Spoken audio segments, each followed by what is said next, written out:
თუ ერთხელ მაინც გიფიქრია, რომ შენს ქალაქში ტურისტივით გეხეტიალა, მე გეტყვი პირველად სად უნდა წახვიდე. აი, ეს რუსთაველი საბაგიროა, რომელიც უდიდეს ისტორიულ მნიშვნელობას ატარებს. 1958 წელს რუსთაველის გამზირიდან დაიწყო საბაგირო გზის მშენებლობა.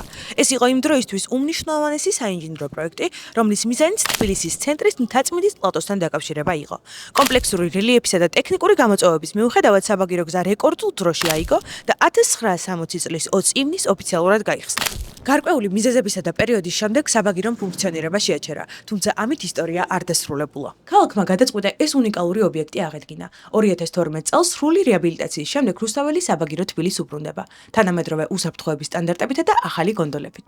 რუსთაველი საბაგირო არ არის უბრალოდ სატრანსპორტო საშუალება. ეს არის ცოცხალი ისტორია, საინჟინრო მიღწევა და ქალაქის სულის ნაწილი. აღარ გადადო, შეხედე შენს ქალაქს როგორც ტურისტმა და ისიც გაითვალისწინე, რომ თუ ჰოთქარდის აპლიკაცია გაქვს მთაწმინდის საბაგიროებზე, ატრაქციონებსა და რამდენიმე საკვებ ობიექტში 1+1 შეთავაზებები გეკუთვნის.